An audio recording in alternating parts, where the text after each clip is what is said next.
안녕하십니까.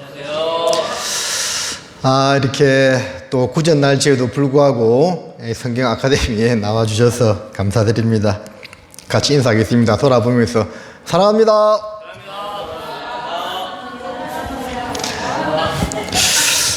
기도하시겠습니다. 사랑과 자비가 풍성하신 우리 하나님, 저희들을 구원하여 주시고 영원한 천국의 소망을 주신 은혜 감사합니다. 오늘 성경 아카데미 디도서 시간으로 함께 말씀을 배우고자 합니다. 우리 성령님께서 두루 역사하시는 가운데 말씀을 전하는 자의 입술과 듣는 각 사람의 마음을 주장하시어서 하나님의 말씀이 온전하게 전해질 수 있도록 도와주시고 또 디도서를 통해서 저희들에게 교훈해 주시고자 하는 바를 잘 깨달아 밝히 알아들을 수 있도록 도와주십시오. 부족한 입술에도 주의 능력 더해 주시기를 바랍니다. 우리를 사랑하시는 예수님의 이름으로 기도드립니다. 아멘. 네, 디도서 2장을 찾겠습니다.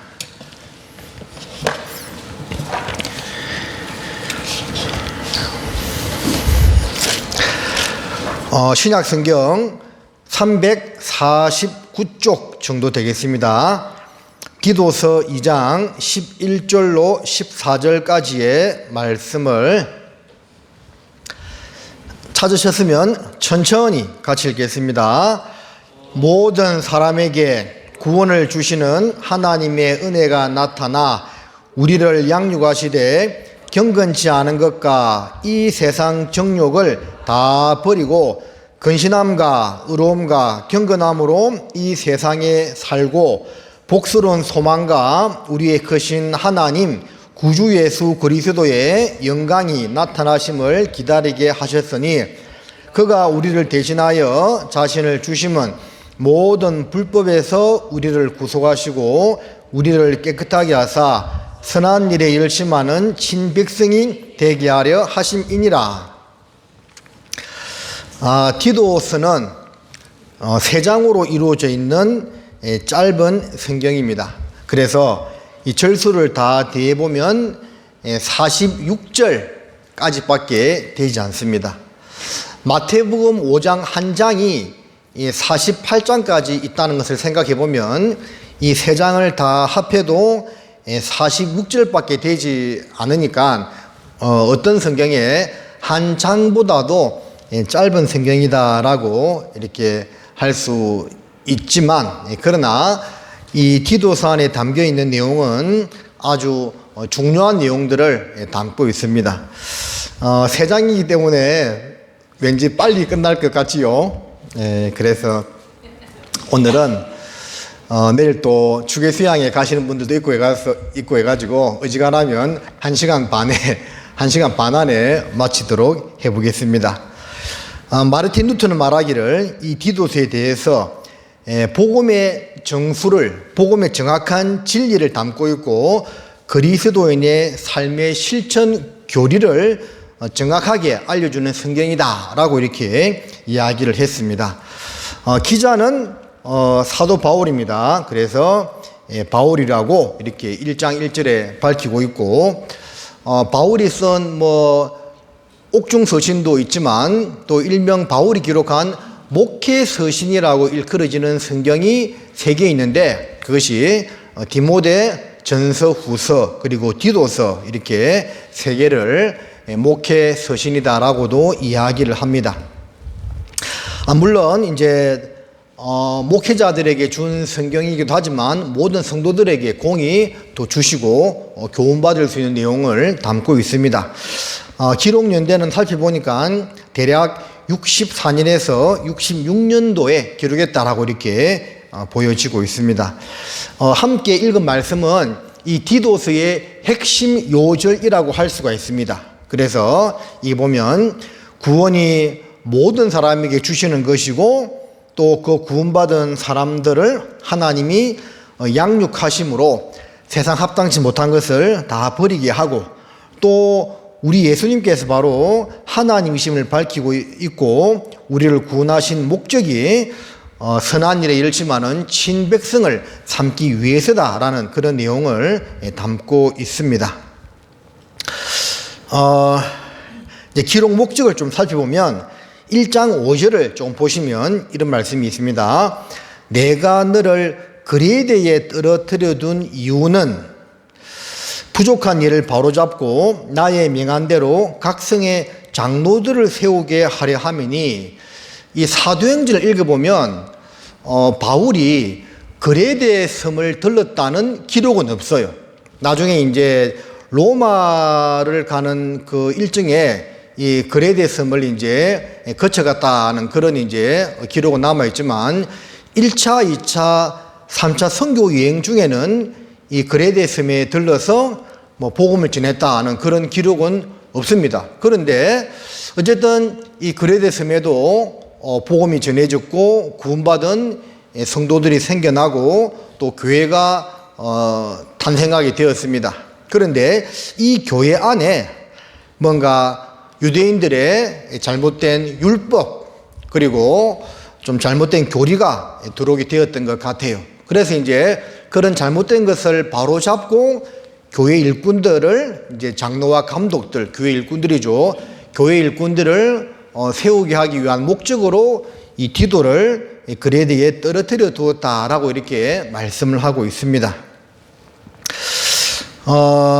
그레데 섬은 지금은 이제 크레타 섬이다라고 이제 일컬어지고 있는데, 크레타 섬이죠. 한글로 그레데 섬이 되겠습니다. 이 지중해에서 네 번째로 큰 섬이 되고 또 그리스에서는 가장 큰 섬입니다. 면적은 우리나라 제주도 면적의 약 4배 정도가 되는 큰 섬이라 할 수가 있겠습니다. 그리고 지금은 유럽에서 가장 유명한 관광지 중에 하나다라고 할 수가 있는데, 그 그레데 섬, 크레타 섬을 소개하는 영상을 제가 한번 쭉 찾아봤는데 마땅히 보여줄 것이 별로 없지만 쇼트 영상 하나 찾아봤는데 잠깐만 감상해 보시겠습니다. 틀어주실래요?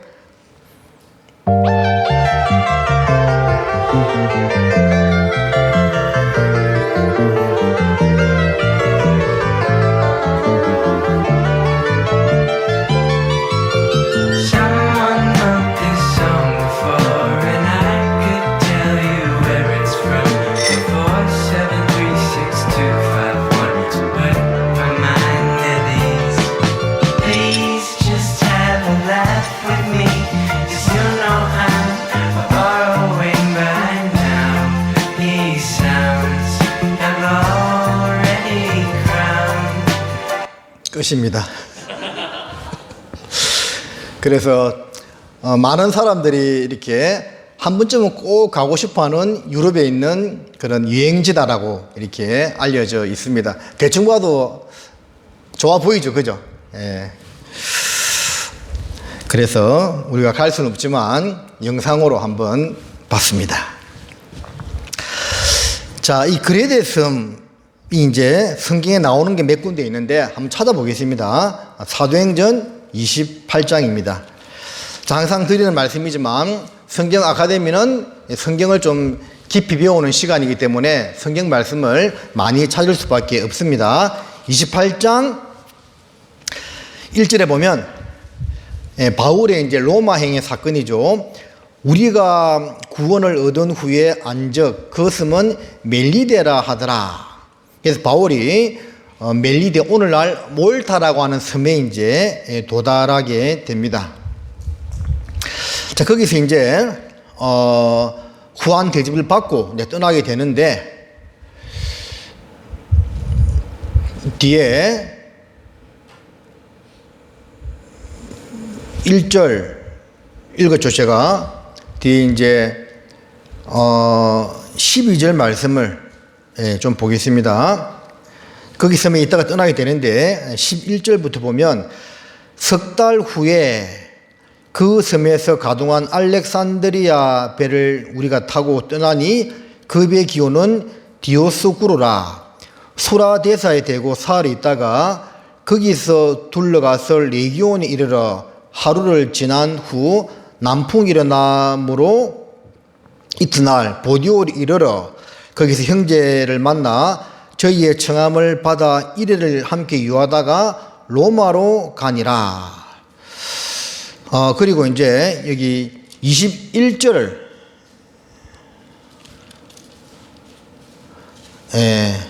또 보면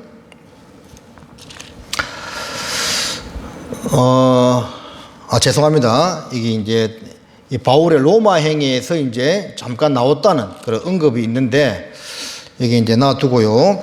사도행전 죄송합니다. 제가 이게 성경을 이게 잘못 27장을 봐요. 27장 죄송합니다. 27장 27장 1절부터 다시 보겠습니다.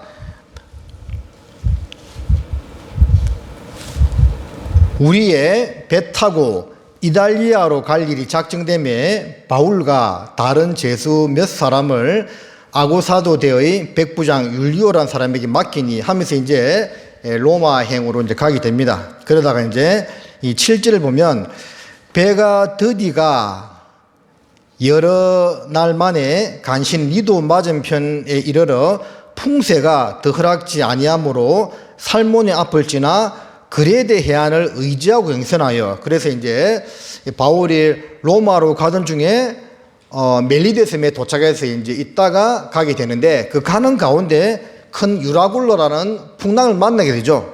자, 그때 이제 그 과정 중에서 그레데 해안을 행선하여 지나갔다라고 되어 있습니다.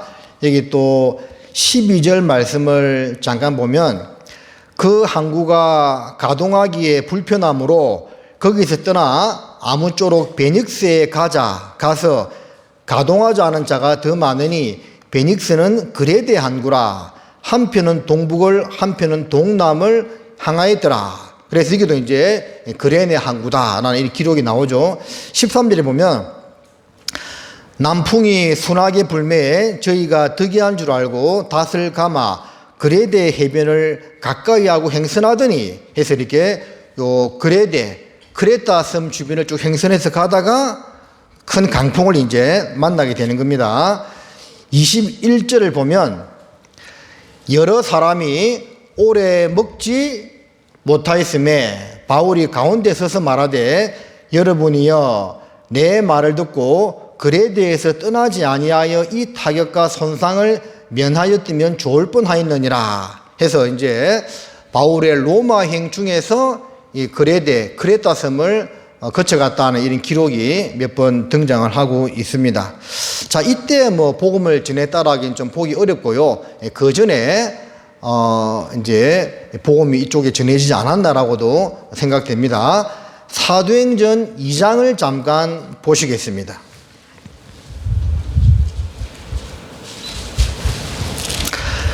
사도행전 2장 11절입니다. 그레데인과 아라비아인들이라 우리가 다 우리의 각 방언으로 하나님의 큰 일을 말함을 듣는도다. 이거 보면 오순절날 성령 강림에서 마가의 다락방에 있던 120명이 구원받는 사건이 나오잖아요. 그때 이제 여러 각지에서 온 사람들을 쭉 언급하고 있는데 11절에 그레데인과 아라비아인들이라고 되어 있죠.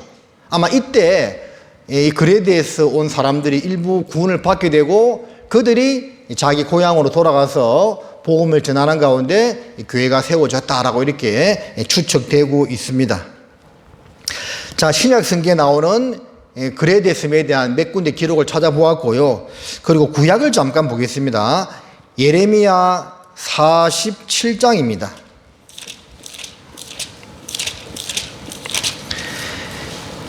예레미야 47장 4절에 보면 이는 블레셋 사람을 진멸하시며 두로와 시돈에 남아있는 바 도와줄 자를 다 끊어버리시는 날의 이름이라. 여호와께서 갑돌섬에 남아있는 블레셋 사람을 멸하시리라. 자, 블레셋 사람들은 해양민족이잖아요. 여기에 있는 갑돌섬이 그레데섬입니다. 구약에서는 이렇게 갑돌섬이라고 표현되어 있는데 여기에 있던 블레셋 사람들을 하나님이 또 멸한다, 징계한다 그런 기록이 이제 남아 있고요. 뒤로 좀 넘어가서 스바냐를 잠깐 보시겠습니다. 스바냐 2장입니다. 2장 5절.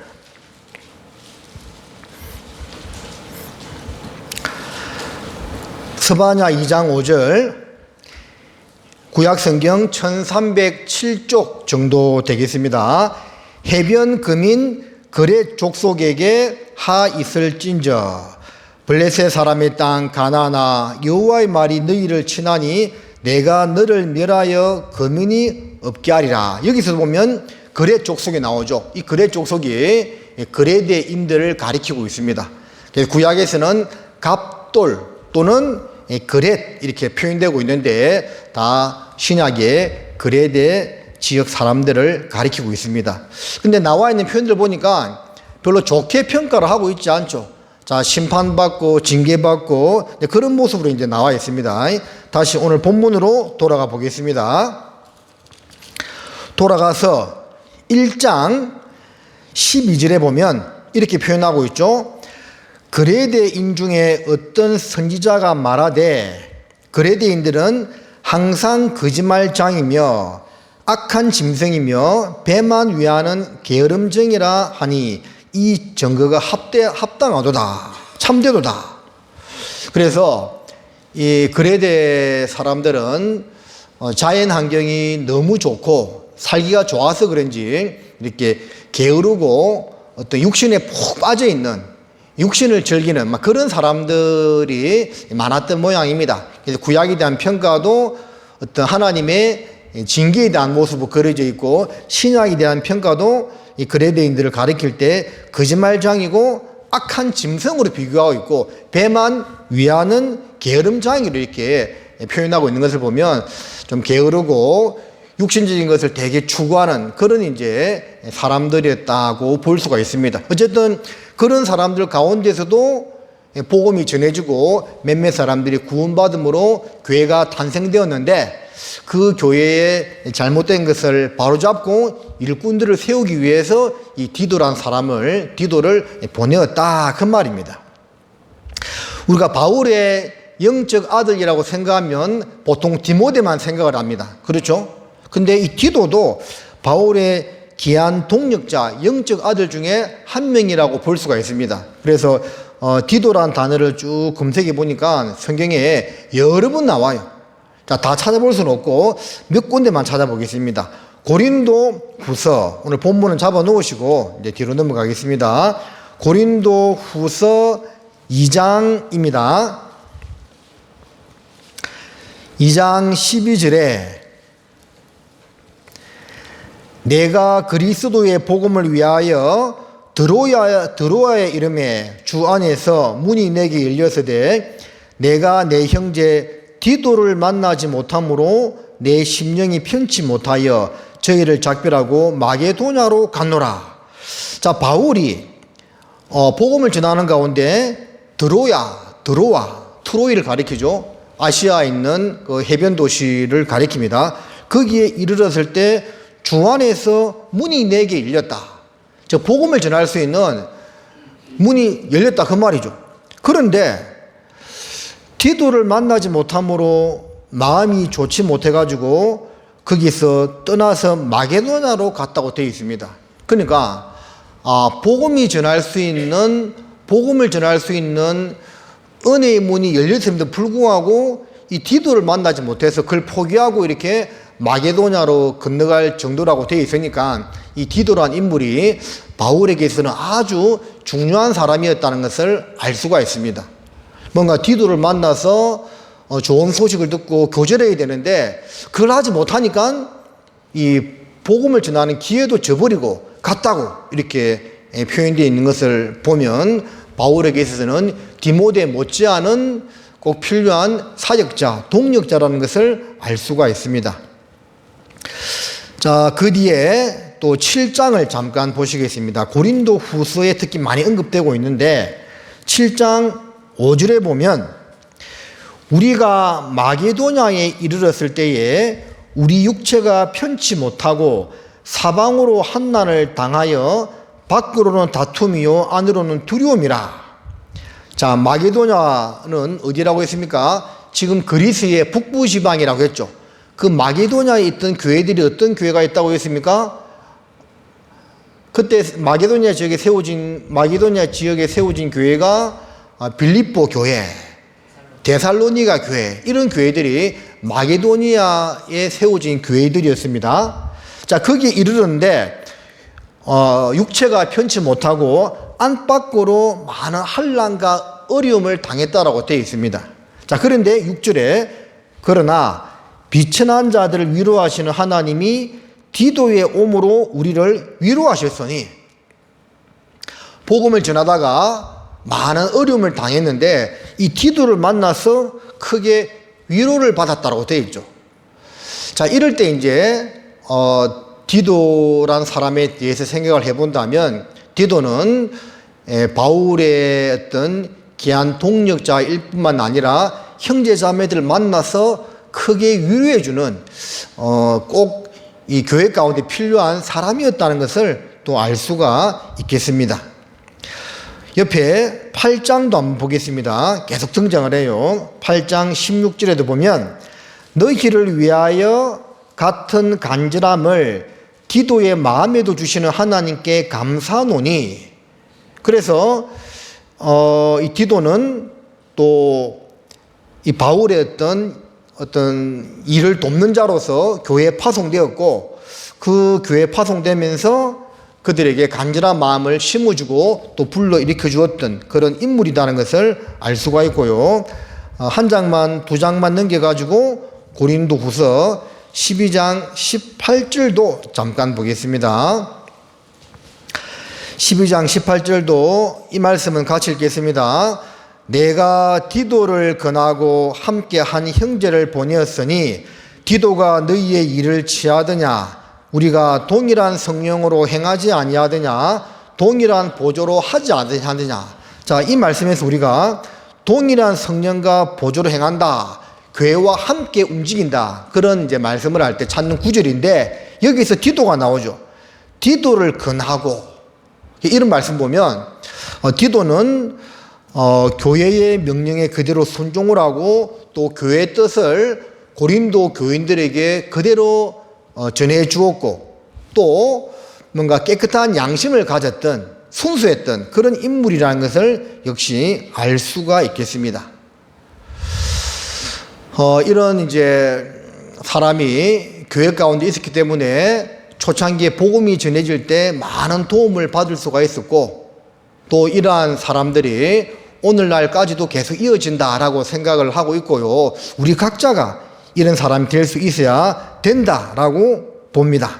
자, 뒤로 넘어가서 디모데 후서를 보겠습니다. 이 디도가 이제 어디까지 가게 되냐면 디모데 후서 4장 10절입니다.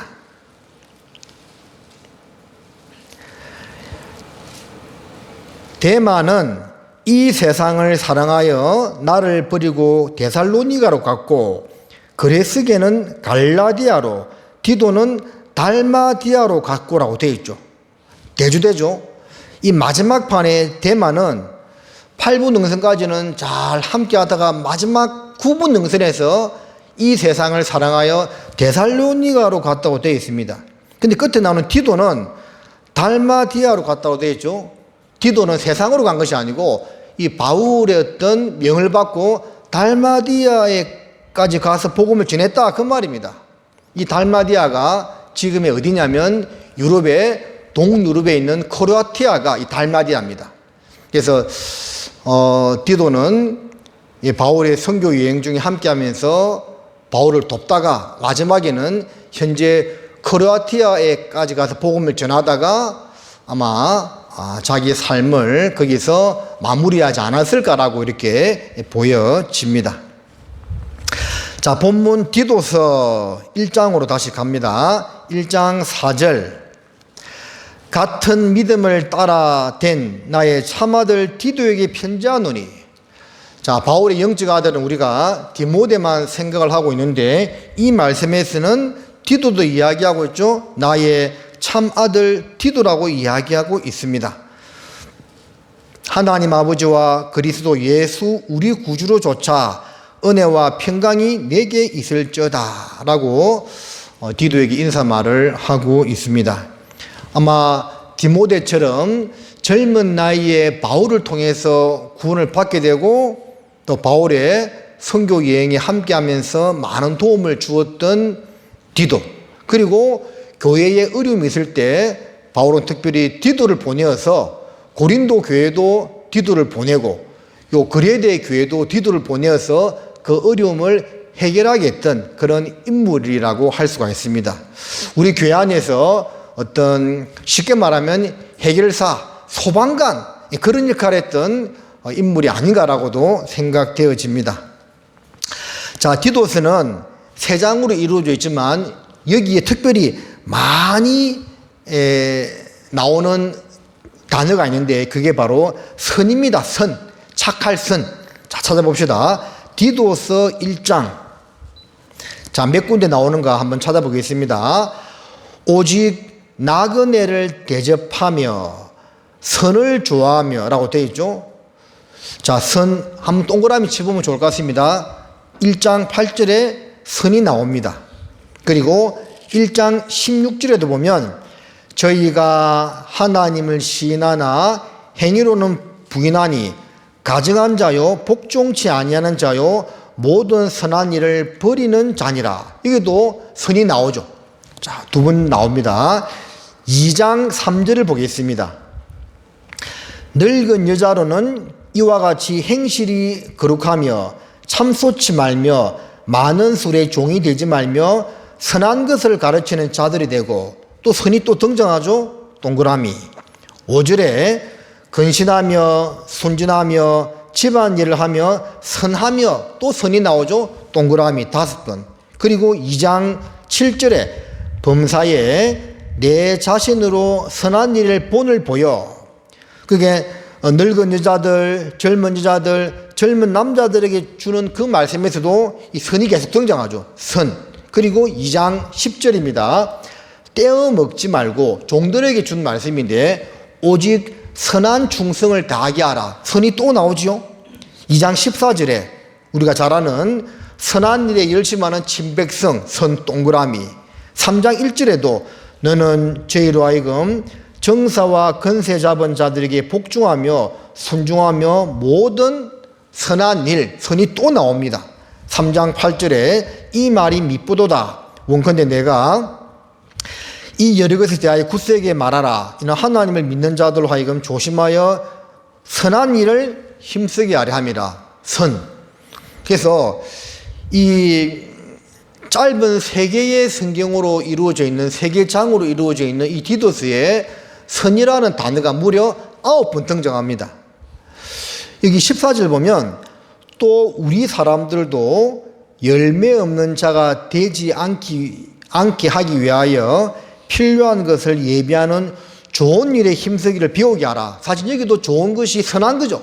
자, 이것까지 포함하면 무려 10번의 선이 나옵니다. 그래서 이 디도스의 특징을 꼽자면 선을 강조하는 성경 이렇게 볼 수가 있겠죠. 어떤 선을 말하겠습니까?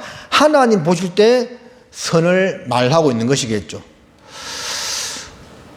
하나님 보실 때 선은 크게 3가지죠. 누가복음 15장 7절에 죄인 하나가 회개하면 하늘에서 회개할 것이 없는 의인 99을 인하여 기뻐하는 것보다 더 기뻐한다는 그 죄인이 구원받는 그 일이 하나님 보실 때 가장 선한 일이고, 또 2번째 선은 교회 가운데 구원받은 성도들이 서로 사랑하며 살아가는 것이 2번째 선이라고 볼 수가 있겠죠. 또 선이 뭐겠습니까? 이건 찾아보겠습니다. 로마서 14장입니다. 로마서 14장 19절 같이 읽어볼까요? 이러므로 우리가 화평의 일과 서로 덕을 세우는 일을 힘쓰나니.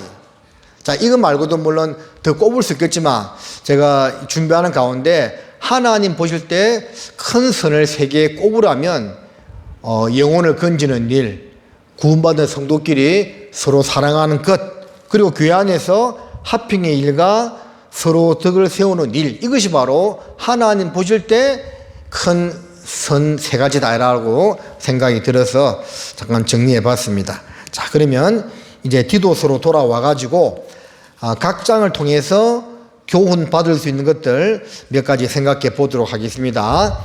1장 1절에서 4절까지는 이제 인사말이죠. 그리고 4절에서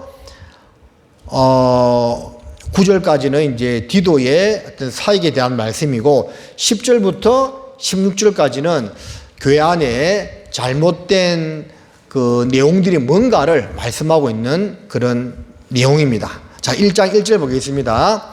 하나님의 종이요 예수 그리스도의 사도인 바울 곧 나의 사도된 것은 하나님의 택하신 자들의 믿음과 경건함에 속한 진리의 지식과. 자, 바울은 서신서 인사말에 서두에 항상 언급하는 것이 거의 언급하는 것이 종과 사도된 바울 이렇게 표현하고 있죠. 그렇게 표현할 때 보통 종을 먼저 표현하고 그 다음에 사도 이렇게 표현하는 경우가 많고요. 또 빠지지 않는 것이 은혜와 평강이 있을지어다 이 내용이죠. 그래서 바울은 하나님의 사도이기 전에 자기가 하나님의 종이다는 것을 먼저 이야기하고 있습니다. 종. 자, 출애굽기 12장에 보면 그 종이 이제 있다가 자유케 되는 희년에 이제 원래 떠날 수 있는데 떠나지 않고 내가 주인과 내 처자를 사랑하여 영원한 종이 되겠다고 했을 때 집 문에 가서 기에 구멍을 뚫는다고 되어 있죠. 자, 출애굽기 21장을 한번 살펴보겠습니다. 종을 헬라어로 뚫루스로 한다는 것을 여러 번 들었죠. 6절에 상전이 그를 데리고 재판장에게로 갈 것이요 또 그를 문이나 문설주 앞으로 데리고 가서 그것에다가 송곳으로 거기를 뚫을 것이라. 그래서 헬라말로 종을 뚫루스 이렇게 하면 잊어버리지 않겠지요. 그가 영영이 그 상전을 섬기리라고 했습니다. 자, 그런데 이 5절을 좀 보면 종이 진정으로 말하기를 내가 상전과 내 처자를 사랑하니 나가서 자유하지 않겠노라 하면, 자, 순서가 있습니다. 자, 6년간 종으로 있다가 7년째 이제 자유케 되는데 그때 이제 자기가 영영이 종이 되겠다. 이것의 영영이는 오랜 시간을 가리키는 그런 표현입니다. 그런데 말하기를 내 처자와 상전을 사랑하니 라고 이야기하지 않고 있고 상전과 내 처자를 사랑하니라고 되어 있죠. 이 순서가 있습니다. 이 성경에는 순서가 상당히 중요합니다. 먼저는 뭐가 나와 있죠? 상전, 그 다음에 내 처자. 그렇죠. 이 신앙생활에 우선순위가 있다는 것을 성경은 항상 우리에게 알려주고 있습니다. 사도와 종이라고 표현하지 않고 종과 사도라고 되어 있죠. 하나님의 종 그리고 예수 그리스도의 사도라고 되어 있습니다. 이 종이 먼저다는 거죠. 그리고 사도, 상전이 먼저고 그 다음에 내 처자가 되는 겁니다. 우리가 주님이 먼저고 그 다음에 나머지 것들이 되어야 한다는 겁니다. 자, 누가복음 14장으로 가십니다. 우리가 주님을 따를 때 어떠한 모습으로 따라야 한다는 것을 알려주고 있는 거죠. 26절에 무릇 내게 오는 자가 자기 부모와 처자와 형제와 자매와 및 자기 목숨까지 미워하지 아니하면 능히 나의 제자가 되지 못하고 누구든지 자기 십자가를 지고 나를 좇지 않는 자도 능히 나의 제자가 되지 못하리라. 자, 먼저는 주님이라는 거죠. 주님을 위해서는 자기 가족들까지 미워하고 심지어는 자기 목숨까지 미워할 수 있는 그런 모습이 되어야 한다는 겁니다. 33절에 이와 같이 너희 중에 누구든지 자기의 모든 소유를 버리지 아니하면 능히 내 제자가 되지 못하리라. 구원받기 전에는 내 삶의 우선순위는 나였고 나의 가족이었습니다. 그러나 구원받은 이후에는 내 삶의 우선순위가 정확히 정해져야 되겠죠. 내 상전과 처자를 사랑하니 주님을 사랑하고 그 다음에 나의 가족과 내 모든 것을 사랑하는 그런 모습이 되어야 되고, 또 주님을 위해서는 경우에 따라서는 나머지 것들을 다 버릴 수 있는 그런 마음이 있고 각오가 되어 있고, 또 실제로 그렇게 할 때 주님의 진정한 제자가 된다는 것을 성경은 우리에게 일러주고 있습니다. 자, 본문 돌아가겠습니다. 그리고 디도스에만 등장하는 한 단락이 있는데 1장 2절에 보면 영생의 소망을 인함이라. 자, 영생의 소망이란 이런 말씀이 나오죠. 그리고 3장 7절에도 우리로 저의 은혜를 힘입어 의롭다 하심을 얻어 영생의 소망을 따라 되어 있죠. 이게 영생의 소망이라는 이 말씀은 디도스에만 유일하게 등장하는 말씀입니다. 물론 다르게 여러 가지로 또 표현할 수 있는 성경 구절은 있지만, 근데 영생의 소망이라는 이 단어는 여기만 딱 등장을 합니다.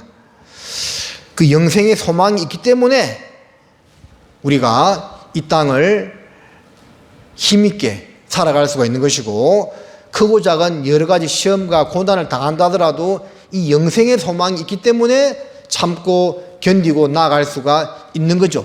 그리스도인들에게만 주어지는 특별한 은혜다라는 것을 알 수가 있는 겁니다. 자, 1장 3절에 보면 중간에 우리 구주 하나님이라 되어 있죠. 그 디도스의 또 특징이 뭐냐면 예수님이 하나님이라는 것을 알려주는 또 말씀이 나와 있는 성경입니다.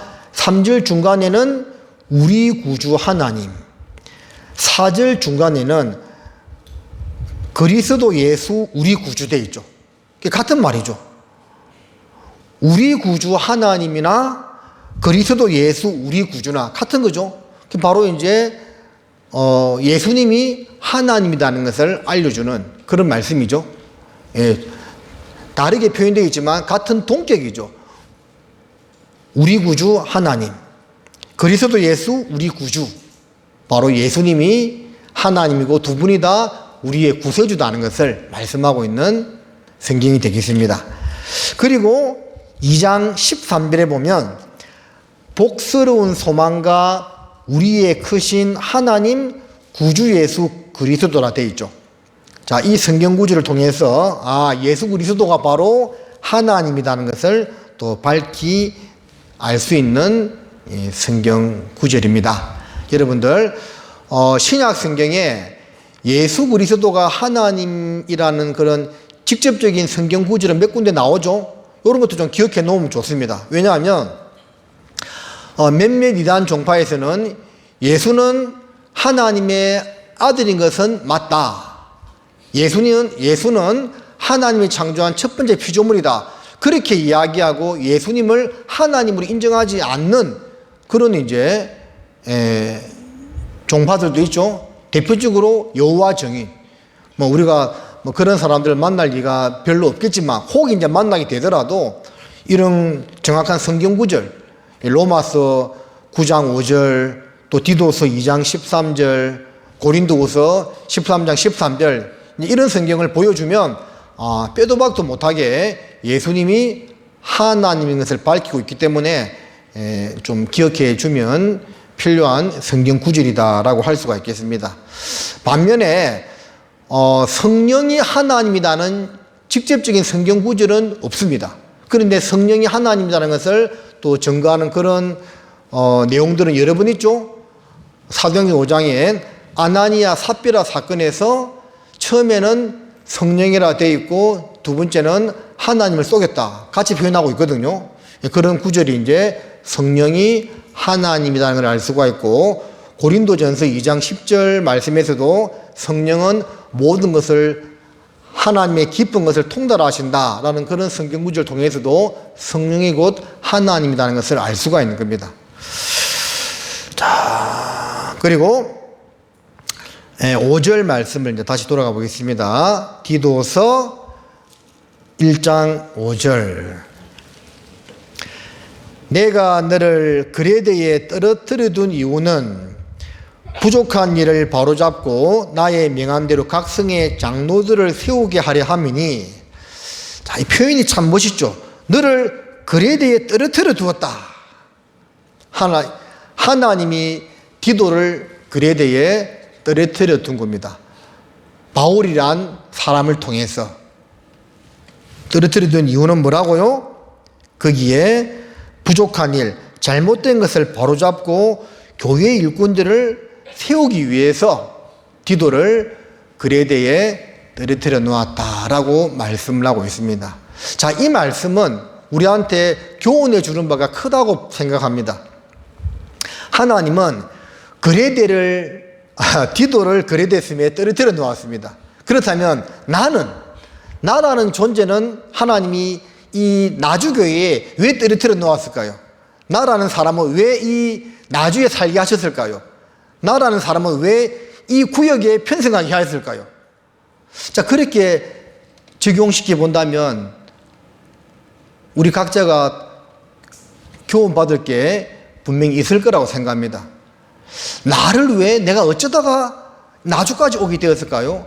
원래 이제 처음부터 나주에 계셨던 분들도 있지만 또 뭐 저는 발령받아서 이곳에 오게 되었고 또 이사나 기타 직장 때문에 나주로 오게 된 분들도 현재 많죠?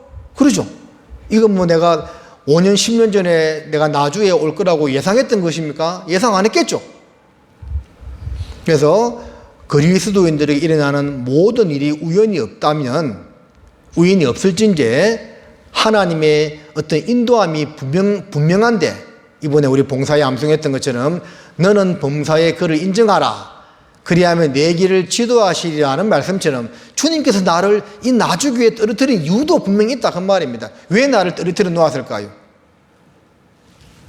그것을 우리 각자가 잘 생각해 보아야 될 문제다라고, 숙제다고 묵상이 제가 공부하면서 되었습니다. 보편적인 이유를 들자면 크게 세 가지죠. 고린도 전서 3장입니다.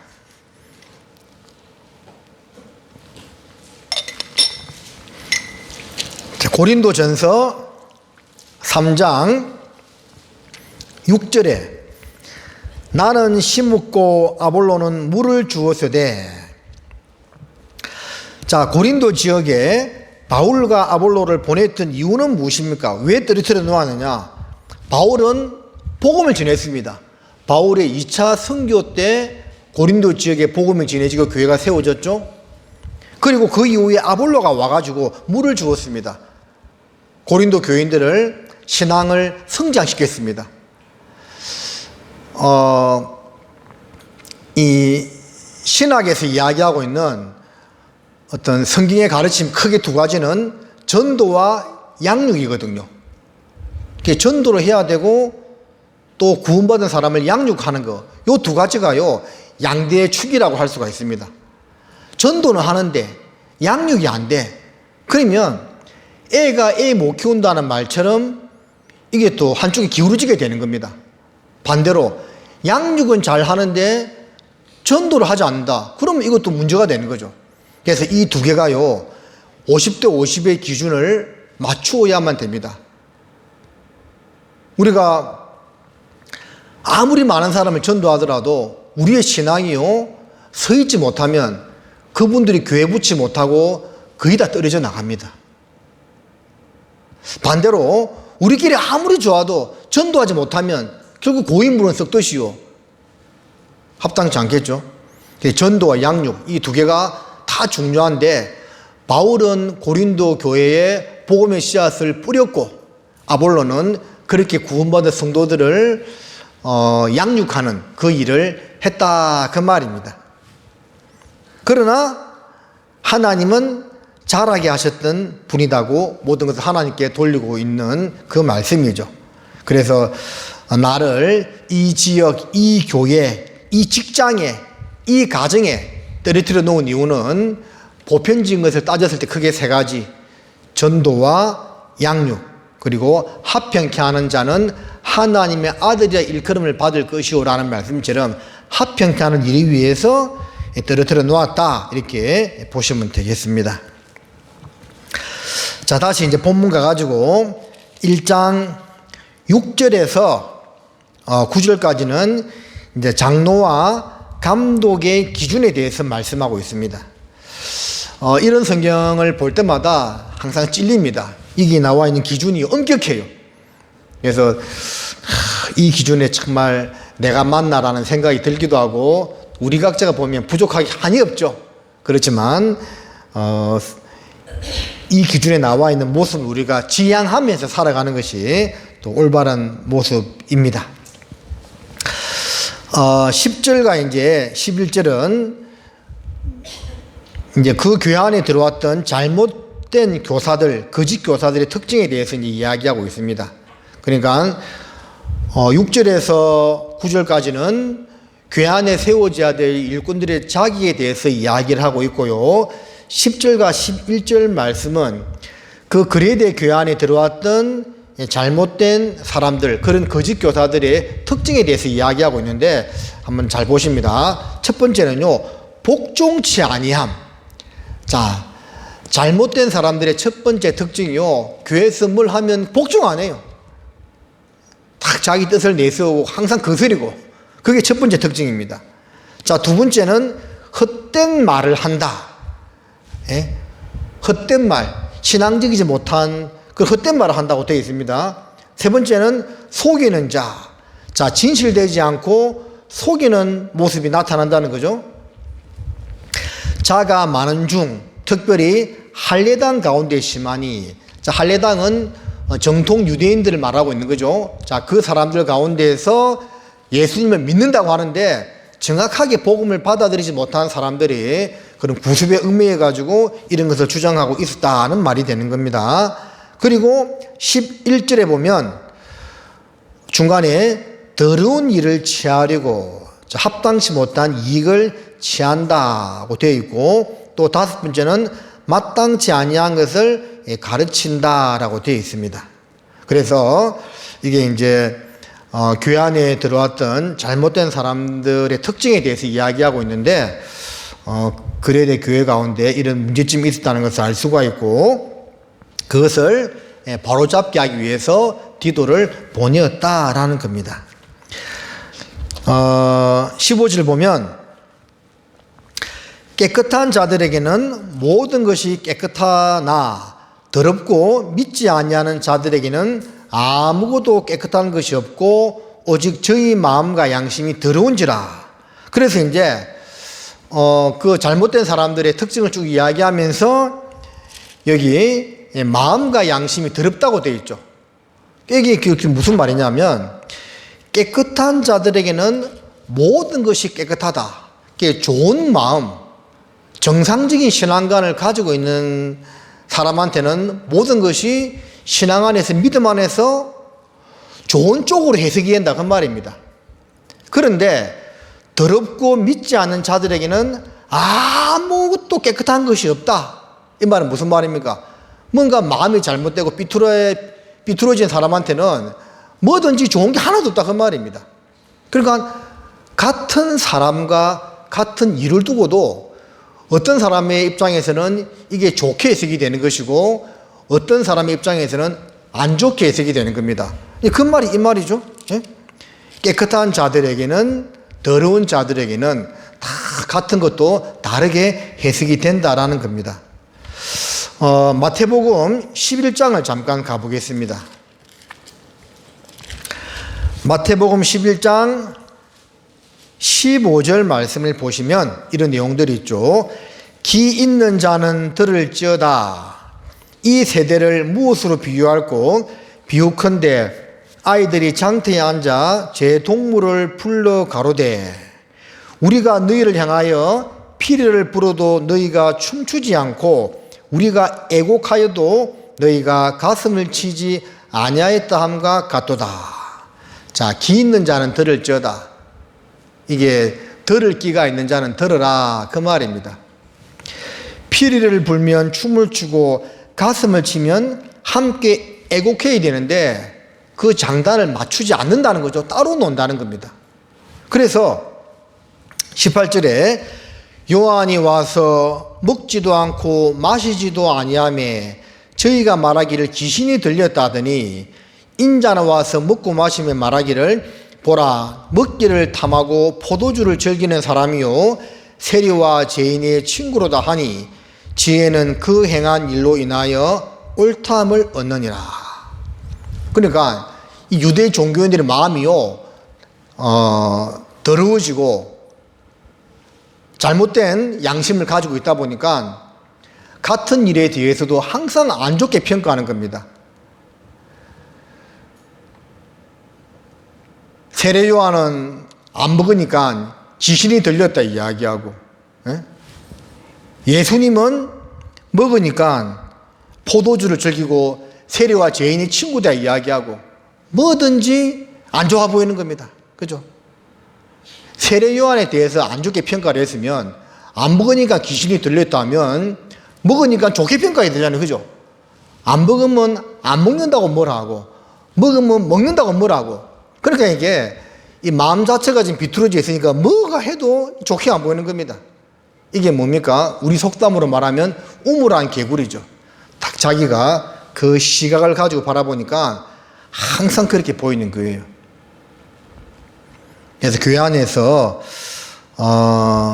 이제 잘못된 교리를 가지고 들어온 이런 율법에 매였던 그 유대 종교인들이 구원받았다고 교회 안에 들어와 있으면서 이게 마음이 바르지 못하다 보니까 항상 이렇게 악평하고 잘못된 것을 주장하고 거스리고 복종치 아니하고 이런 모습이 되었다라는 겁니다. 그것을 바로잡기 위해서 디도를 보냈다라는 겁니다.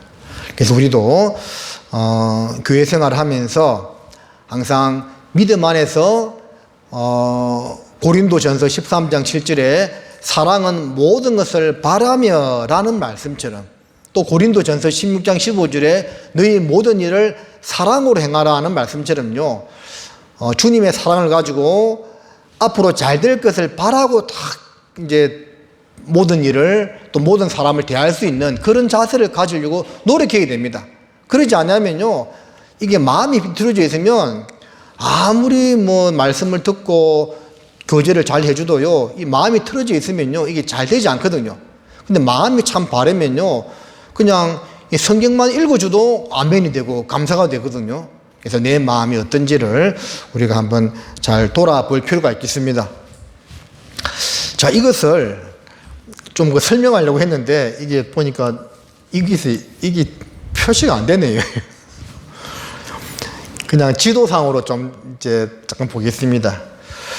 여기가 성경에 나오는 구브로스요, 구브로. 오늘 크레타 섬 여기죠. 그래서 여기에 교회가 세워지고 디도를 이곳에 떨어뜨려 놓았다 그 말입니다. 그런데 이제 바울의 1차, 2차, 3차 선교 여행 중에는 이 그레데 섬을 들렀다는 내용이 없어요. 로마로 가는 중에 잠깐 거쳐갔다 그런 기록만 나와 있고, 그래서 언제 교회가 세워졌는지는 알 수는 없는데 서두에 말씀드렸던 것처럼 오순절 성령 강림 때 이 그레데 사람들이 일부 와가지고 구원을 받고 고향으로 돌아가서 복음을 전하고 교회가 세워졌다 이렇게 생각됩니다. 이 지도가 있는 김에 한번 우리가 바울의 선교 여행을 오늘 좀 짧은 성경이니까 잠깐 되짚어 보겠습니다. 1차 선교 여행은 이 이스라엘에서 출발하죠. 여기서 출발해가지고 제일 처음 어디로 갑니까? 요 구브로, 지금의 사이프러스이죠. 여기에 가게 됩니다. 여기 바보에 들르게 되고, 그리고 여기서 이제 배 타고 쭉 가가지고 이 비시디아 안디옥 그리고 드베에 이르게 됩니다. 여기서 이제 마가는 힘들다고 도망가 버리죠. 그리고 이 비시디아 안도 거쳐가지고 루스드라, 이고니온, 드베로 가서 바울이 복음을 전하고 교회가 세워지게 됩니다.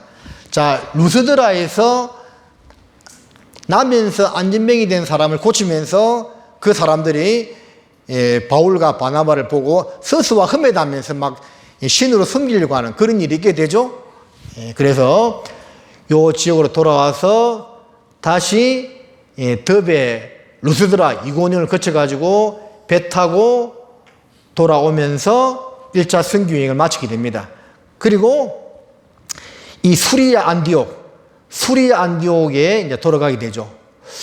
여기가 지금 이제 표기가 안 돼 있는데요. 여러분 잘 안 보이죠? 좀 이 학대가 안 되나? 뭐라고? 하여튼 뭐 알았어요. 자, 여기가 비시디아 안디옥이고 여기가 수리아 안디옥인데 요 수리아 안디옥이 이방 선교의 전초기지가 된다고 했죠. 바울이 선교를 마치고 항상 이 수리아 안디옥으로 돌아왔다고 되어 있습니다. 그래서 이 수리아 안디옥의 이름을 따서 지금 안디옥 교회가 생긴 겁니다. 자, 1차 선교는 그래서 출발해가지고 돌아와서 이런 모양이 되는 것이고 2차 선교는 이제 요 수리아 안디옥에서 요 방향으로 가게 됩니다. 아시아 쪽으로. 과거의 터키가 성경의 소아시아 지역입니다. 가게 되는데 바울과 일행은 요 갈라디아, 비시디아, 부르기아 요쪽으로 이제 전도를 하려고 했는데 성령이 막았다가 되어 있죠. 예수행이 허락지 않았다 되어 있습니다. 그러다가 이제 드로아에서 마기도냐 사람 하나가 한산 가운데서 건너와서 우리를 도우라 이렇게 해가지고 여기서 배 타고 이제 여기로 건너가게 되죠. 그래서 네아폴리, 아피볼리에 거쳐가지고 요게 이제 좀 가려졌는데 내가 안 했습니다. 내가 했나? 줄여요. 이게 아이 되는구나 이렇게. 참. 몰랐네요. 자, 여기에 이제 빌립보 교회가 세워지게 되고 그리고 쭉 데살로니가 교회 하면서 아가야, 고린도까지 오게 됩니다. 그래서 이제 아텐에도 그치게 되죠. 그래서 아덴 사람들아 너희를 보니 범사에 종교성이 많다면서 아테네 지역에 거치고 고린도에 가서 1년 6개월을 유하면서 복음을 전하게 됩니다. 그리고 고린도에서 이제 여기로 다시 넘어와 가지고 배 타고 다시 이스라엘 거쳐서 안디옥으로 돌아오게 되면서 2차 선교를 마치게 됩니다. 자, 2차 선교를 하면서 이 유럽 지역에 교회가 세워지게 되고 특기할 사항은 이 고린도 지역에서 1년 6개월을 유하게 되었다라는 겁니다. 3차 선교는 다시 여기서 이제 출발하게 됩니다. 출발해가 쭉 가가지고 여기 에베소, 죄송해요. 요 에베소에서 에베소 두란노 서원에서 3년 동안 이제 사역을 하게 되죠. 그래서 이 에베소 지역에 지금은 이제 교회가 사라졌지만 바울이 전도할 때는 에베소 지역에서 바울이 3년이란 긴 시간 동안 머무르게 되거든요. 그래서 사도행전 20장에 그 밀레도에서 에베소 장로들을 불러가지고 마지막 고별 설교를 하잖아요. 그때 바울이 이런 말하죠. 내가 3년이나 밤낮 쉬지 않고 눈물로서 너희를 일깨웠다. 그런 기록이 나오죠. 거기 보면 바울이 에베소에서 3년 동안 선교 사역을 했다는 것을 알 수가 있게 됩니다. 그러다가 이제 요 아시아 다시 유럽으로 건너가서 유럽에 세웠던 교회들을 쭉 이렇게 데살로니가, 고린도 쭉 교회를 이제 거치게 되는데 배 타고 일로 올라다가 유대인들의 방해가 있어가지고 다시 육로를 통해서 돌아오게 됩니다. 그래서 요 밀레도에서 에베소 교회 장로들을 불러서 마지막 고별 설교하게 되고 배 타고 예루살렘으로 돌아와서 3차 선교를 마치게 되고, 그리고 예루살렘에서 이제 붙들려 가지고 가이사에게 내가 재판 신청하게 되고, 그 뒤로 이제 배 타고 이제 쭉 이 그레데 섬을 거쳐 가지고 로마로 가게 됩니다. 레기온에 도착해 가지고 쭉 올라가는 그런 내용들이 성경에 나와 있습니다. 그래서 이것은 한번 이 사도행전을 보고 요 이제 지도를 한번 내가 그려서 보는 것도 한번 해보는 것이 꼭 필요합니다. 그렇게 한번 해보시기를 부탁을 드리겠습니다. 자, 디도서 2장으로 좀 넘어가겠습니다. 자, 2장은 각 연령별 또 성별 성도들에 대한 권면과 구속사역의 목적에 대해서 말씀하고 있습니다. 1절에 오직 너는 바른 교훈에 합한 것을 말하며 하면서 쭉 이야기하고 있습니다. 2절에 늙은 남자로는, 3절에 늙은 여자로는, 4절에 젊은 여자들을, 6절에 젊은 남자들을, 9절에 종들로는, 그래서 남녀노소 각각에게 주신 말씀인데, 자, 다 볼 수는 없고 중요한 것 한 가지씩만 보겠습니다. 2절에 늙은 남자로는 쭉 절제, 경건, 근신 쭉 되어 있는데, 근신하며라고 되어 있죠. 근신. 자, 근신은 국어사전에 찾아보면 말이나 행동을 삼가고 조심한다, 그런 의미입니다. 그래서 여기서 늙은 남자, 성경에 이렇게 되어 있으니까 이제 읽는 겁니다. 기분 나빠할 필요 없어요. 늙은 남자, 나이를 어디부터 끊어야 될지 모르겠지만, 어쨌든 65세 이상 이렇게 봐도 되겠죠. 늙은 남자로의 지킬 자세는 여러 가지가 있는데, 그 가운데 근신, 나이를 충분히 드셨으니까 말과 행동을 삼가고 조심하는 그런 모습이 있어야 된다는 것을 이야기하고 있습니다. 3절에 늙은 여자로는 이와 같이 행실이 거룩하며 참소치 말며 많은 소리의 종이 되지 말며 선한 것을 가르치는 자들이 되고, 자, 늙은 여자들에게 주신 말씀에서는 한 가지만 생각해 보면 참소치 말며라고 되어 있죠. 참소치 말며, 이 말 조심해라, 그 말이죠. 함부로 누구에 대해서 판단하거나 정죄하는 말, 그런 말을 해서는 안 된다라는 겁니다. 그래서 특별히 여성도들에게 주신 교훈 가운데에서 참소하지 말라고 이야기를 하고 있습니다. 4절에는 이제 젊은 여자들에게 주신 말씀인데 여러 가지가 나와 있는데, 5절 중간에 보면 집안일을 하며라고 돼 있죠. 집안일을 하며. 요즘에는 가사를 분담한다고는 이제 말하고 있습니다. 물론 그것이 잘못되었다고는 이야기하지 않아요. 그러나 성경에서는 집안일은 젊은 여자가 해야 된다고 분명하게 말씀하고 있습니다. 그래서 남편이 도와주면 고맙죠. 또 우리 시대에 남편이 도와주는 것도 맞습니다. 근데 그것을 마치 당연히 마땅히 해야 될 일로 여기고 이제 생각하는 것은 좀 성경적이지 않습니다. 요즘 이제 세상에서는 당연히 이제 가사 분담도 해야 되고, 그걸 안 해주면 마치 큰 잘못인 것이냐 이야기하고 오히려 더 요구하기도 하죠. 근데 성경에서는 그렇게 이야기하고 있지 않습니다. 젊은 여자들이 집안일을 하며라고 분명하게 말씀하고 있습니다. 그리고 자기 남편에게 복종해야 됩니다. 자, 우리 그리스도인들이요, 짓는 죄 중에서 가장 큰 죄가 어떤 죄일까요? 저는 여기 나와 있는 5절 끝에 하나님의 말씀이 해방을 받지 않게 하려 함이니라 되어 있죠. 하나님의 말씀이 해방을 받는다. 이것만큼 큰 죄가 있습니까?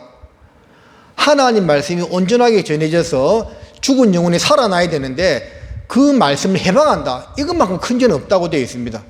큰 죄는 없다고 보거든요. 근데 그게 이제 젊은 여자들이 여기 나와 있는 것처럼 남편과 자녀를 사랑하고 근신, 순전, 집안일을 하고 선하고 남편에게 복종하지 않는다면 이게 말씀이 해방받는다 그 말입니다. 이것만큼 큰 죄가 없는 거예요. 그래서 우리 자매님들이 이런 것을 그냥 성경에 나와 있고 나는 모르겠다 이렇게 생각하면 안 되고 이것을 우리가 좀 잘 새겨야 되겠다고 봅니다.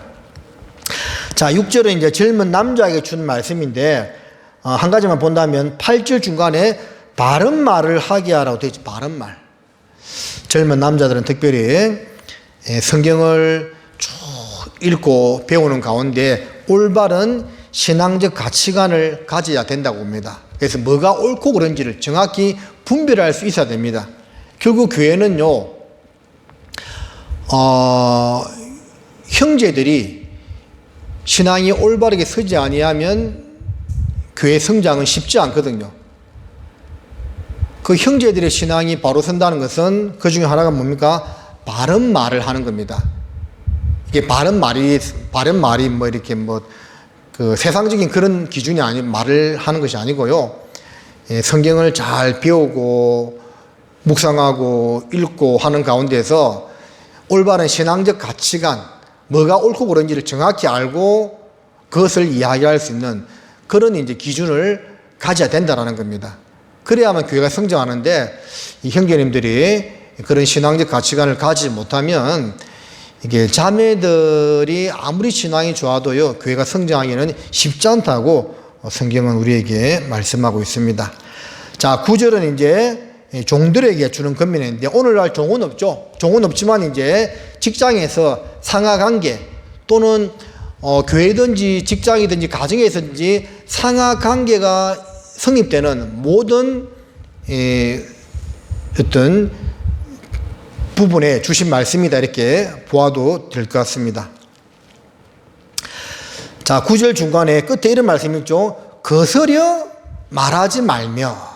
자, 종들에게 주신 말씀 가운데 거스려 말하지 말라라고 되어 있습니다. 자, 이건 뭔 말일까요? 반대 의견을 내지 말라 그런 뜻입니다. 이 성경적인 의미가. 주인이 직장 상사가 이렇게 하자고 이야기하는데 그거 안 됩니다 이렇게 말하지 말라는 겁니다. 간단한 예를 들면 오늘 부장님이 곰탕 먹으러 가자고 하는데 싫습니다 나는 떡볶이 먹으러 가랍니다 그렇게 말하면 안 된다는 거예요. 그래서 우리가 모든 상하관계에서 이게 적용이 된다고 보여집니다. 틀린 말, 잘못된 말 그런 것을 하면 당연히 따르면 안 되겠지만 그것이 아니면요 그게 거스려 말하지 말고 그게 함께 부합하는 그런 모습이 되는 것이 합당하다라는 겁니다.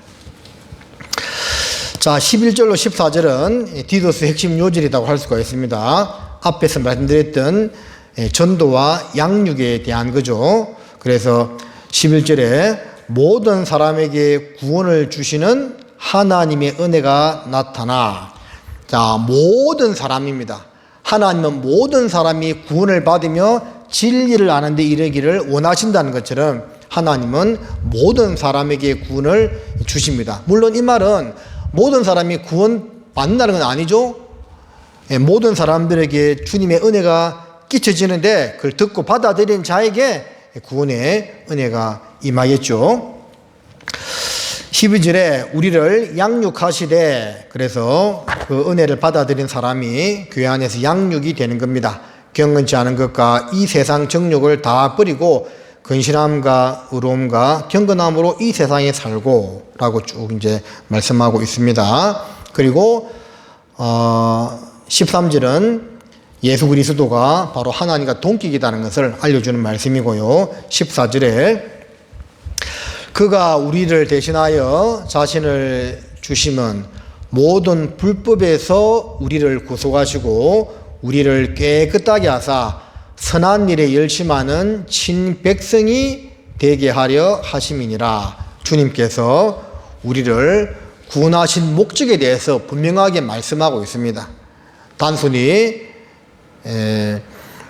나 혼자 천국 가는 거로 끝나는 그 문제가 아니고 내가 그 천국의 소망을 가졌다면 주님의 사랑을 받아들였다면 이제 그 복음 전하는 일에 열심을 내는 그런 백성으로 삼기 위해서 우리를 구원하셨다는 이것을 우리는 더욱더 마음속에 깊이 새겨야만 하겠습니다. 한번 따라해 보십니다. 선한 일에 열심하는 친백성. 자, 하나님 보실 때 선한 일에 뜨거운 마음을 품고 살아가는 진짜, 가짜가 아닌 진짜 백성으로 우리가 살아야 한다는 것을 이 디도서의 중심 구절로 성경은 알려주고 있습니다. 자, 3장은 이제 세상 위정자들에게 이제 복종해라는 그런 말씀과 또 우리의 구원에 대한 중요한 말씀을 또 알려주고 있고, 이단에 대한 태도에 대해서 이야기하고 있습니다.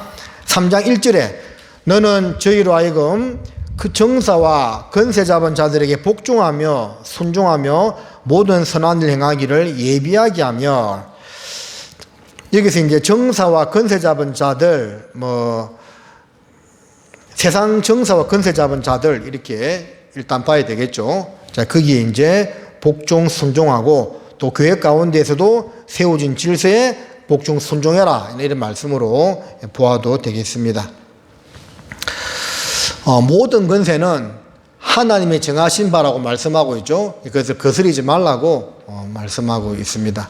그리고 이제 이 초대교회 당시에 한창 복음이 뜨겁게 전해지고 또 핍박이 가장 심했을 때, 그때 로마의 황제가 그 유명한 네로죠, 네로. 그러니까 그 네로 황제 시대에 있던 그리스도인들이요, 이런 성경 말씀을 읽으면서 어떤 마음이 들었겠습니까? 네로 저런 황제도 사람이라고, 그 정상적인 사람이 아니잖아요. 근데 그 사람도 하나님이 허락한 인물이라는 것을 믿고 거기에 이제 복종하고 그 건세에, 질서에 복종하고 살았습니다. 초대교회 성도들이. 그래서 우리는 지금은 전혀 이제 그런 시대에 살고 있지 않는데도 불구하고 세상 위정자들에 대해서 함부로 이야기하는 것은 합당치 않습니다. 오히려 기도의 줌으로써 우리가 고요하고 안전한 가운데 신앙생활을 할 수 있기를 원해야 된다고 말씀하고 있습니다. 자, 2절에 아무도 해방하지 말며 다투지 말며 간용하며 범사의 온유함을 모든 사람에게 나타낼 것을 기억하게 하라. 자, 한 가지만 생각해 보면, 아무도 해방하지 말며, 교회 성도들은 아무도 해방하지 말며 어떤 사람에 대해서도 악평하지 마라, 그 말입니다. 그래서 우리가요,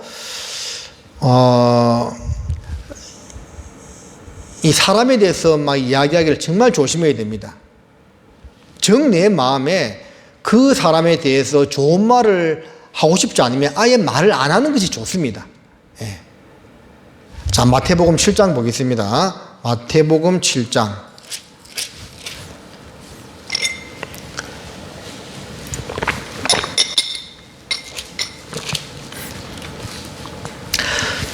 (7장) 1절과 2절입니다. 비판을 받지 아니하려거든 비판하지 말라. 너희의 비판하는 그 비판으로 너희가 비판을 받을 것이요, 너희의 헤아리는 그 헤아림으로 너희가 헤아림을 받을 것이니라. 예수님의 산상수훈 가운데 있는 말씀이죠. 비판을 받지 아니하려거든 비판하지 말라. 내가 누구를 비판하면 꼭 나도 비판을 받게 되고, 내가 누구를 헤아리면 나도 헤아림을 받게 된다는 그 진리의 말씀이죠. 그래서 아무도 해방하지 말며라는 그 말씀을 우리가 생각해 볼 때, 사람을 이해하고 헤아리는 마음을 가져야 되고, 정 그것이 안 될 때는요, 그냥 아무 말 안 하기 좋습니다. 예. 그게 지혜로운 신앙생활의 모습임을 생각해야 되겠습니다. 자, 디도서 3장. 자, 5절을 잠깐 보겠습니다. 5절. 이 화면이 넘어가나요? 쓸 수 있는 화면으로 뽑으면 되나? 네.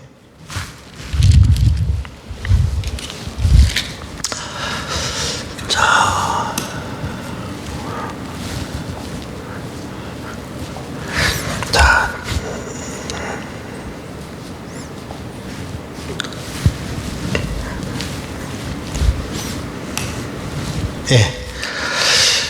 디도서 3장 5절을 좀 보겠습니다. 4절부터 제가 읽어드릴게요. 우리 구주 하나님의 자비와 사람 사랑하심을 나타내실 때에 우리를 구원하시되 우리의 행한 바 의로운 행위로 말미암지 아니하고 오직 그의 긍휼하심을 쫓아 중생의 씻음과 성령의 새롭게 하심으로 하셨나니. 자, 5절에서 7절까지는 성도의 과거와 현재와 미래에 대해서 말씀하고 있는 중요한 성경 구절이라 할 수 있습니다. 자, 우리 구원받은 성도의 과거와 현재 미래입니다. 5절을 보시면 5절은 중생의 씻음과 성령의 새롭게 하심으로 뭐라 되어 있습니까? 하셨나니라고 되어 있죠. 하셨나니, 우리가 어떻게 구원받았다는 것을 말씀하고 있습니다. 과거죠.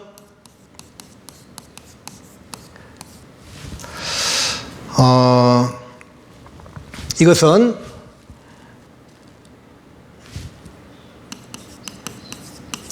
칭의, 의롭다 하심을 받는 것하고 그리고 중생에 대해서 이야기를 하고 있는 거죠. 우리가 어떻게 구원을 받았다는 것을 알려주는 말씀이죠. 우리의 행한 바 의로운 행위, 사람의 노력과 의지, 율법의 공로, 그 의로운 행위가 아닌 오직 하나님의 긍휼과 자비를 쫓아서 중생의 씻음과 성령의 새롭게 하심, 즉 칭의와 중생을 통해서 우리가 구원받게 되었다는 것을 말씀하고 있습니다. 과거죠. 자, 그렇게 구원받았습니다. 6절. 성령을 우리 구주 예수 그리스도로 말미암아 우리에게 풍성히 부어주사. 자, 6절은 부어주사죠. 자, 하셨다니는 과거죠. 부어주사는 뭡니까? 현재입니다. 자, 우리 교회 가운데 머리 대신 예수 그리스도로 말미암아 성령님의 능력을 한없이 부어주고 또 우리 개인의 삶 가운데서도 성령의 은혜를 부어준다는 겁니다. 부어주사, 현재입니다. 성령의 역사입니다. 교회 가운데에서도 성령의 역사가 반드시 있어야 되고 내 삶을 통해서도 성령의 역사가 있어야만 올바른 신앙생활을 할 수가 있는 겁니다. 7절. 우리로 저의 은혜를 힘입어 의롭다 하심을 얻어 영생의 소망을 따라 후사가 되게 하려 하심이라. 자, 7절. 영생의 소망을 따라서 후사가 된다.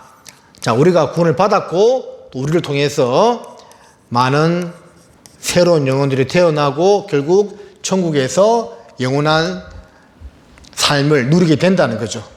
이것은 이제 장차 우리에게 임할 겁니다.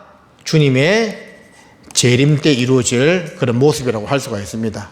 그래서 이 5절에서 7절까지는 우리가 어떻게 구원을 받고 또 살아가고 어떻게 된다는 것을 알려주는 중요한 성경 구절이라서 한번 그렇게 정리해 보았습니다. 9절에서 11절까지는 이단을 대하는 태도에 대해서 말씀하고 있는데요. 그러나 어리석은 변론과 족보 이야기와 분쟁과 율법에 대한 다툼을 피하라. 이것은 무익한 것이요 헛된 것이니라. 자, 변론하지 말라는 그런 말씀이죠. 족보 이야기, 분쟁, 율법 이에 대한 다툼을 피하라 되어 있습니다. 맞서 싸우라는 것이 아니고 피해라고 되어 있죠. 성경에 마귀는 대적하지만 변론 이런 것은 피하고 음행도 피하라 되어 있죠. 맞서 싸우라고 되어 있지 않습니다. 10절에 이단에 속한 사람을 한두 번 훈계한 후에 멀리하라. 이러한 사람은 내가 아는 바와 같이 부패하여서 스스로 정죄한 자로서 죄를 짓느니라. 자, 이단들을 대하는 태도에 대해서 이야기하고 있습니다. 한두 번 어떻게 하라고요? 훈계한 후에 멀리하라. 이단에 속한 자들과 논쟁하라, 토론하라, 그렇게 되어 있지 않죠. 훈계하라고 되어 있습니다. 훈계.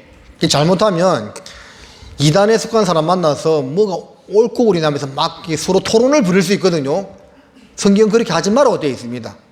예. 저도 못 모를 때는 막 여호와 증인들, 신천지 막 만나서 토론도 해봤거든요. 근데 이게 도움이 안 되고 끝도 안 나. 분명히 성경적으로 제시를 했는데도 또 엉뚱한 이야기해요. 끝이 안 나더라고요. 그래서 이게 이단에 속한 사람들하고는 논쟁, 토론을 할 것이 아니고 성경 말씀대로 훈계한 후에 당신 잘못됐다고 한두 번 훈계한 다음에 받아들이지 않으면 멀리하는 것이 합당하다고 성경은 알려주고 있습니다. 그리고 이제 12절에서 15절까지는 이제 마무리 인사말이죠. 제가 읽어드릴게요. 내가 아데마나 두기고를 내게 보내리니 그때에 내가 급히 니고볼리로 내게 오라. 내가 거기서 가동하기로 작정하였노라. 교법사 세나와 및 아볼로를 급히 먼저 보내어 저희로 궁핍함이 없게 하고 14절 말씀은 같이 읽겠습니다. 또 우리 사람들도 열매 없는 자가 되지 않게 하기 위하여 필요한 것을 예비하는 좋은 일에 힘쓰기를 배우게 하라. 자, 바울의 디도를 향한 마지막 당부입니다. 결국은 열매 없는 자, 하나님 앞에서 열매 없는 사람이 되지 않기 위해서 필요한 것을 예비하는, 그러니까 열매를 맺기 위해서는 필요한 것이 있겠죠. 내가 인격적으로 다듬어야 될 것도 있을 것이고 또 기도해야 될 것이 있을 것이고 어떤 것을 준비해야 되겠죠. 그죠? 갑자기 열매가 맺히는 것이 아닙니다. 농사를 짓는 농부들도 좋은 열매를 맺기 위해서는 더 좋은 비료를 준비하고 또 여러 가지를 연구하겠죠. 준비하는 가운데서 준비한 것을 실행하는 가운데서 좋은 열매가 맺히는 것이지 갑자기 맺히는 것이 아닙니다. 하나님 앞에 우리도 좋은 열매를 맺기 위해서는 그 필요한 것을 예비하는 삶을 살아야 되는데 그것에 힘쓰는 모습, 힘쓰기를 배우는 그런 모습으로 살 것을 마지막으로 당부하고 있습니다. 15절에 나와 함께 있는 자가 다 내게 무난하니 믿음 안에서 우리를 사랑하는 자들에게 너도 무난하라. 은혜가 너희 무리에게 있을지어다 라면서 마무리를 하고 있어요. 그래서 디도서는 3장에 걸쳐 있는 짧은 성경이긴 하지만 중요한 복음의 교리에 대해서 이야기를 하고 있고 또 구원받은 사람이 어떤 삶의 가치관을 가지고 살아가야 될 것에 대해서 정확히 알려주는 그런 성경이라고 할 수가 있습니다. 짧은 성경이지만 저도 공부하는 가운데에서 특별히 그 중간에 말씀드렸던 5절 내가 너를 그레데에 떨어뜨려둔 이유, 여기서 삶의 어떤 방향과 목적에 대해서 잠깐 생각해보는 그런 시간이 되었고 우리 각자가 하나님이 나를 이곳 나주에, 나주교회에, 내가 있는 직장에, 이 지역에 떨어뜨린 이유가 무엇인지를 생각해보고 그에 합당한 모습으로 살아가는 우리 성도님들이 되어야 하겠습니다. 기도하시겠습니다. 하나님 아버지, 오늘 디도서를 통해서 몇 가지 교훈 받을 수 있도록 도와주셔서 감사합니다. 들었던 말씀 또 흘러 떠내려 보내지 아니하고 우리 마음판에 새기고 또 실천하고 살아갈 수 있도록 인도해 주시기를 간절히 구합니다. 이러한 시간들을 통해서 우리가 성경을 더욱더 알아가고 성경에 나와 있는 주님을 따라갔던 많은 인물들의 모습을 보고 우리 삶에 적용할 수 있도록 도와주시옵소서. 돌아가는 발걸음도 보살펴 주시고 특별히 내일부터 진행되는 축의 수양회를 통해서 많은 영혼들이 구원받도록 도와주시고 또 저희 교회에서 참석하는 분들 또 봉사자들 가구 오고 하는 모든 발걸음을 안전하게 지켜주시기를 바랍니다. 우리를 사랑하시는 예수님의 이름으로 감사하며 기도드립니다. 아멘. 네, 수고하셨습니다.